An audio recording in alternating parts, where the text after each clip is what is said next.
and the iPhone 6 can also be used with one hand, but it may be a little hard to reach the top of the screen for some people who have smaller hands.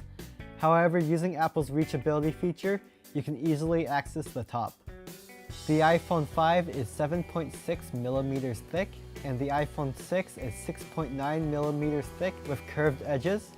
When holding both phones, the iPhone 6 feels considerably thinner because it is actually thinner, and also with the addition of the curved edges, it makes the phone feel thinner.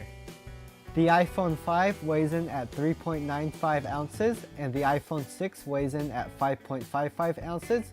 But since the weight of the iPhone 6 is distributed over a larger surface, the iPhone 6 actually feels lighter. Moving on to the displays, the iPhone 6 has a 4.7-inch Retina HD display, and the iPhone 5 has a 4-inch Retina display. Both screens have a resolution of 326 ppi, but the iPhone 6 has a higher contrast ratio of 1400:1.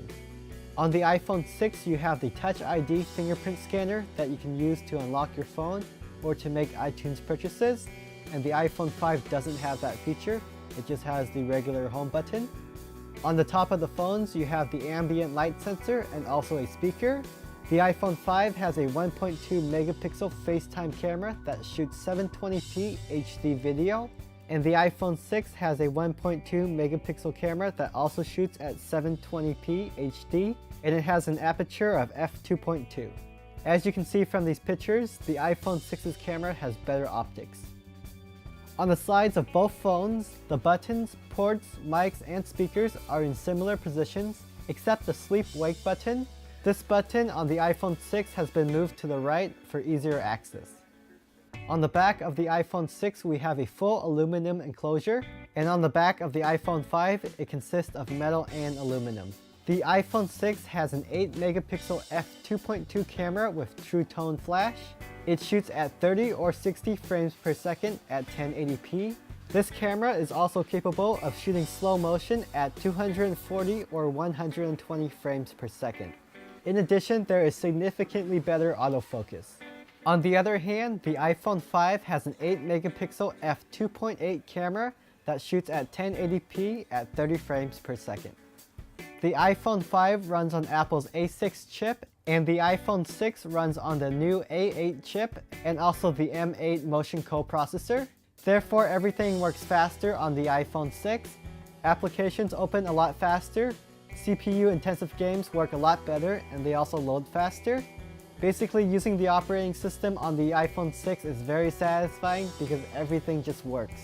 However, using the operating system on the iPhone 5 can be a little frustrating because things aren't as responsive and things take longer to load. The iPhone 6 has a larger battery. However, since it powers a larger display, I get about the same amount of battery life as my iPhone 5. With this iPhone, I have been able to get about 6 hours of use and about a day in standby time. With the iPhone 6, Apple made some improvements to the antennas for both Wi-Fi and cellular data. My internet speeds are a lot faster. And for you techies, I ran Geekbench scores for both of the phones. The iPhone 6's score is significantly better. So if you are currently using the iPhone 5 or an older model, and also your 2-year contract is up, I would highly recommend getting the new iPhone 6. You will appreciate the larger screen and also the faster processor. Both of those factors alone makes the user experience a lot better.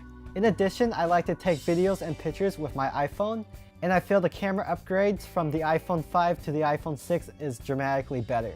I would recommend getting the iPhone 6 over the iPhone 6 Plus. The iPhone 6 is just the perfect size, you still can use it with one hand, and it also fits into your pocket. If you have any questions, comments, or concerns, you can leave them in the comment section below, and I will try to respond to them.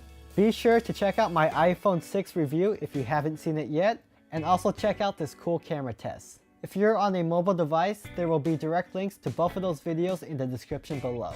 Also, if you haven't, be sure to subscribe to my YouTube channel for more iPhone related videos. And